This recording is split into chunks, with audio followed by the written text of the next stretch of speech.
folks, it's Ian Godwin. I've got the pleasure today of sitting with Jonathan Nichols, National Pro Staff for Fisherman's Heaven, and obviously a great sponsor for Sport Fishing Ventures Unlimited TV. We wanted to sit down today and sort of break out the mystery on soft plastics, because we know, boy, don't you know, Jonathan, how many people struggle with where to use the right soft plastics and in what presentations, what applications. So I think you're a master at this. We're going to sit down and sort of break it out for people, sort of break down the mystery of it. We know that today we've sat down here and we've got in front of us right here on this table 10 different styles of a soft plastic that we think everybody should have in their tackle box.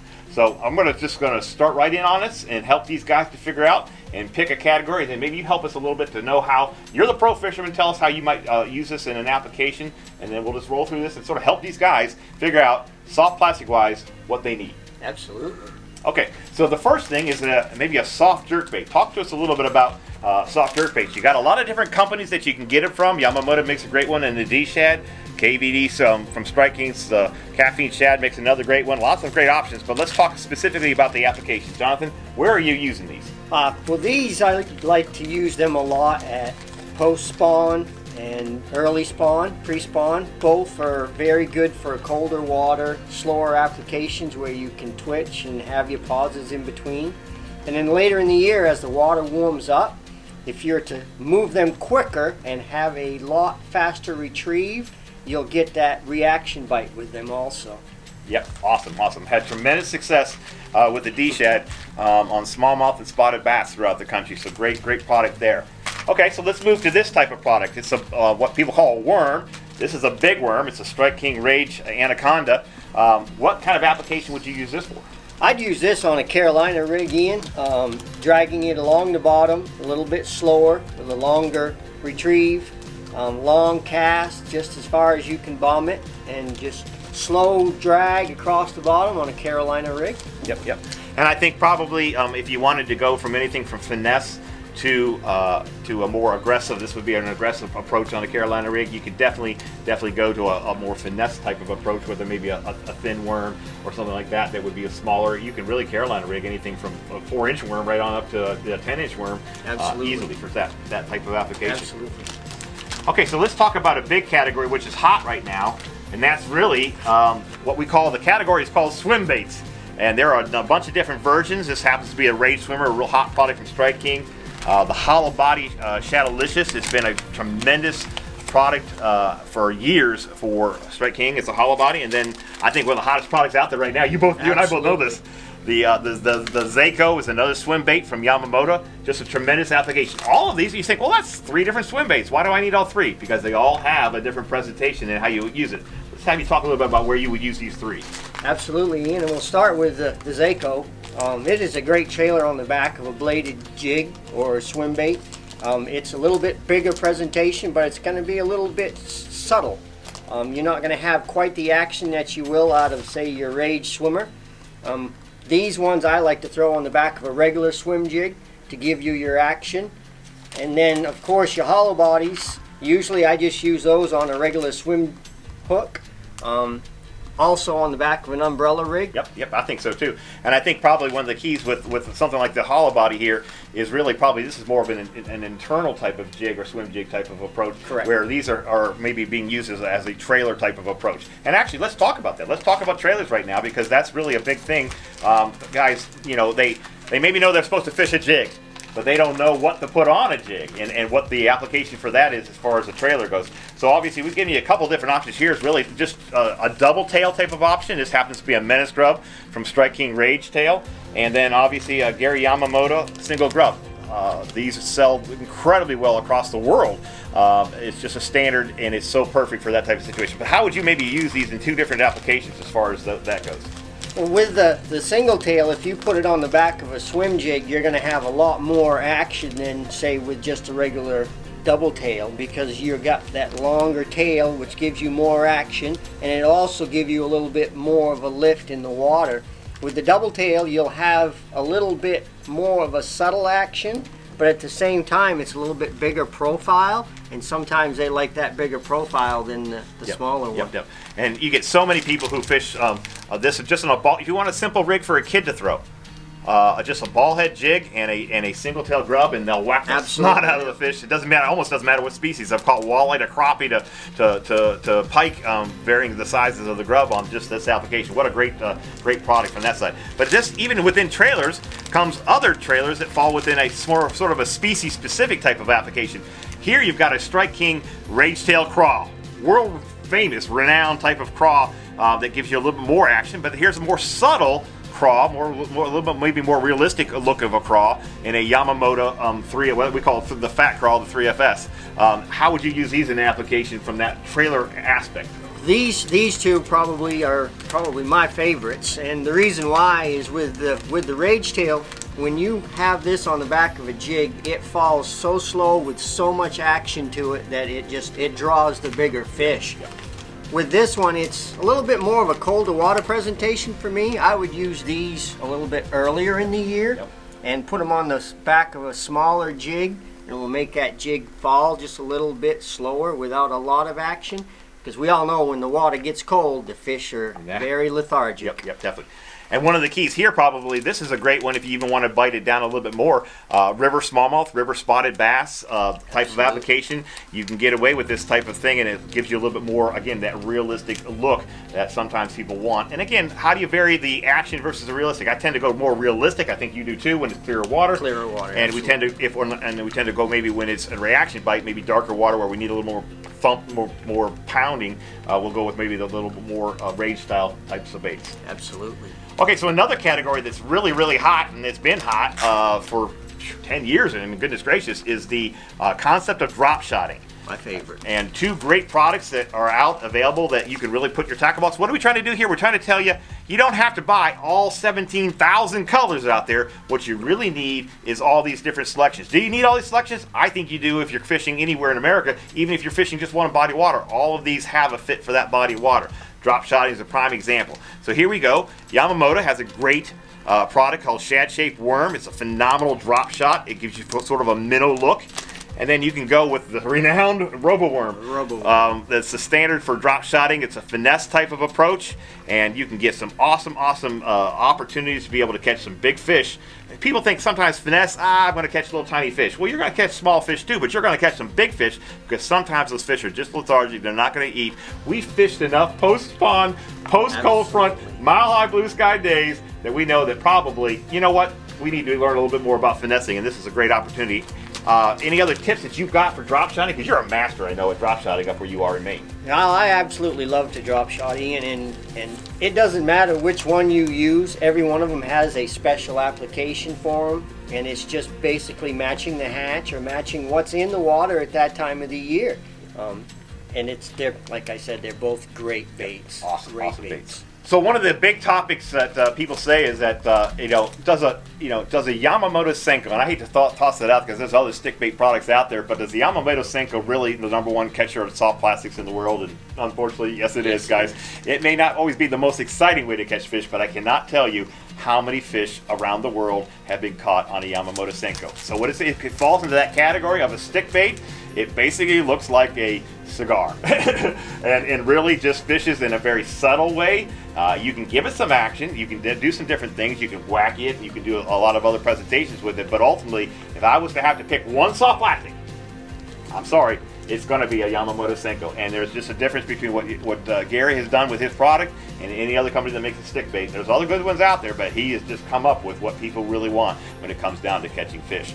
And I know that you're a big actually the show that we've just recently done, you caught in a very tough conditions, horrible conditions, you caught the two fish, and you caught them on a Yamamoto Senko, and it wasn't what we went off and tried to do, but we knew that's what we had to fall back as a great product to be able to do that. Any other tips that you've really got for the folks here? It's such a versatile bait, Ian. I mean, you can rig it so many different ways. You can Texas style it, you can wacky it, you can weightless, you can do so many different applications with it. You can put a nail weight in it.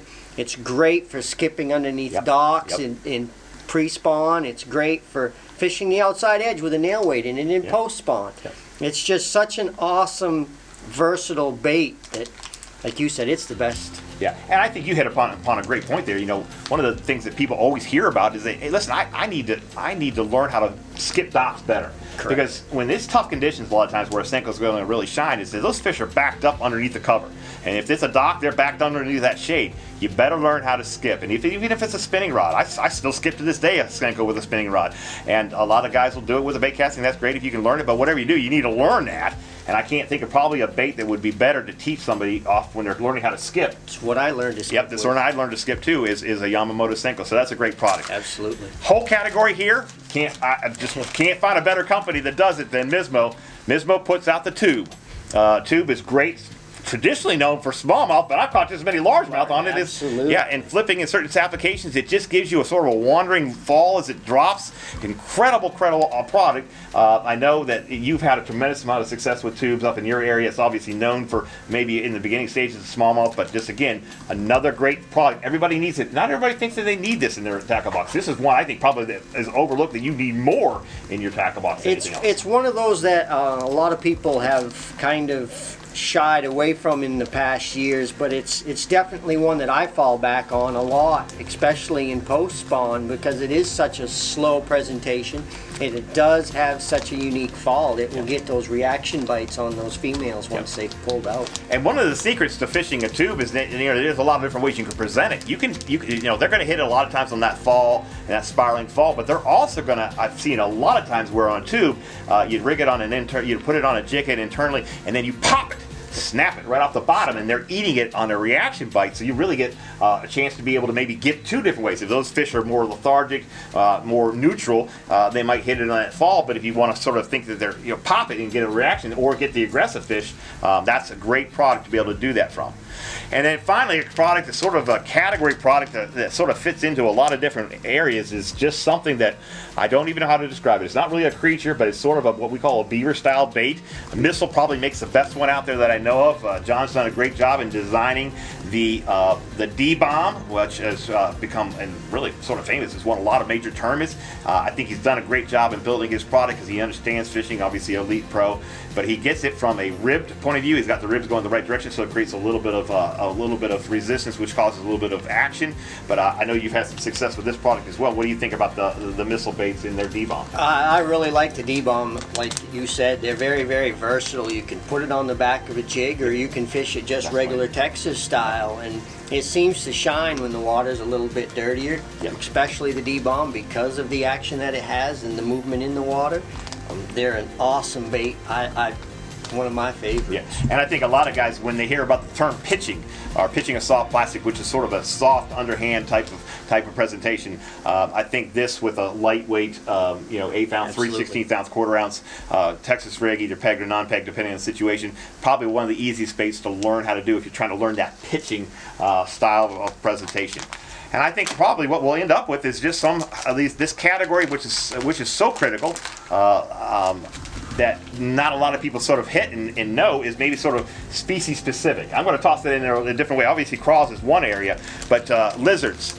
I have caught a ton of fish on lizards. Maybe not so much up in your area that they do that a lot, but in the south, lizards still rule. There's a certain time and a certain period of time, and it's so versatile, and it's got just a unique action. And a lot of guys have gotten away from it because of the creature baits, but this gives them something that they haven't maybe seen. And if you're tournament fishing, correct, and you know what's happening, everybody's hit that spot 15,000 times with that creature bait or that crawl, show them a lizard.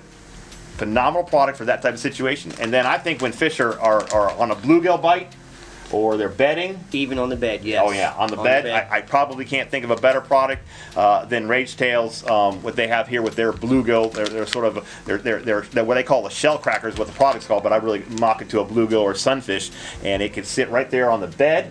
And it will induce it because it's just, we know already bass do not like bluegill on their bed, and they're going to shoo it out, they're going to grab it, they're going to take it out, they're going to aggressively hit it. And I think this is a product a lot of guys miss on. They're always trying to throw something else that's more violently colored or whatever in that type of situation, when really probably this is probably their best chance of being able to day in and day out get something off of a bed from that point of view. Any other comments you have on these sort of species specifics? Hey, actually, we still use a lizard a lot in Maine. Well, there you go. I just got taught a lesson. Yep. There's still the salamanders are huge up there in the first of the spring. So early in the year, you can drag this in the shallow water slow, when they're up there warming up, and it's a phenomenal bait. Phenomenal bait. So I think you're probably a little bit like me in that, you know, people get sometimes they forget all that they really need more of all the different types in their toolbox, in their tackle box. But what they oftentimes get focused on is all the different colors. I got to have 18,000 different colors of Senkos, or I got to have 18,000. And hey, listen, I sell product. I sell product to dealers. I want the dealers to be able to buy that kind of product, and I want you guys to be able to catch fish. And if you've got a specific, and I've seen it, because I will tell you this right now, Yamamoto Senkos have over 100 and some colors in every one of them sells. And there's a reason why. But when it comes right down to a budget-wise, correct. When you're looking at budget, give us maybe 4, 5, 6 colors that you think you could get by with on anybody's budget anywhere in America. Well, for me, Ian, it's mostly, I'm going to go with the green pumpkins, your darker colors, your black and blue, and then I'm going to go the other way. When I go down south for the shad, I'm going to go with the white or translucent colors. Those 3 colors are basically the 3 colors that you really need. Now, different shades at different times of the year, will it catch more fish? Sometimes at specific times of the year, but those 3 colors are my basics when I'm Yeah, and I think it also, remember, color is a lot about the color of your water, what you're fishing in your color of water. Correct. So you've got a situation, obviously, maybe where people will get like the Senko, where it's got a hot tip on it. It's got that hot yellow or that methylate orange type of tip, and that's more for the darker colored waters, the tannic waters and river colored waters types of situations. And a lot of guys, are, you know, they love their watermelons and the watermelon shades, and that's probably more for that more clear type of situation. Absolutely. And again, more bluegill modeling type of, you know, if you're trying to model bluegill, you're thinking about those more of those greens, purples, blues, that mix that gives it that sort of presentation type of look. Smallmouth are famous for loving chartreuse. I mean, heck, we got a chartreuse one right here in the grub that would eat smallmouth all day long. Pink also. Yep, pink. For some reason, smallmouth will eat pink. And I always laugh at the guys. I say, you know, no, I'm not fishing a pink. No guy wants to fish a pink. But you know what? Pink catches fish. I tell you right now, Morning Dawn in the roboworm color catches more spotted bass and more smallmouth than any other color out there probably. And it's pink, guys, but you got to learn to fish pink in some of those types of situations. But think about your water. Everybody's got specific waters. Talk to some guys that'll talk to you and let you know what they think is the best color for that. But when it comes down to the basics, I think you're right. Something black, something green pumpkin, something shad colored, and you can cover anywhere in America. Absolutely. Any other thoughts on soft plastics? We've covered a bunch here, and we think it's probably valuable, that information that we've given people, but I think there's always going to be questions, there's always going to be comments, and this is one of those kind of areas. Hey, listen, drop us a line. Let us know what you want to know about something specific. We'll help you. We'll go find a pro like Jonathan, who's a great pro and can tell you specifics and maybe give you a 5-minute answer on that particular product. We'd be glad to do it for you. You'd be glad to do it for me, Jonathan? Absolutely, absolutely. And just remember, everybody, all these products are available at fishermansheaven.com. Great place to find everything that you need. Awesome, Ian. Thank you. Hey, listen, I appreciate it. Thanks. You know what? This is why you get pros. This is why you go to guys who really know how to catch fish, because he's going to be able to help solve the answers. And this is the kind of stuff that we're going to give you on Sport Fishing Ventures Unlimited TV. It's a chance for you to be able to get real, sort of unbiased education on what's going to help you, whether you're a brand new guy in the sport or a national touring pro.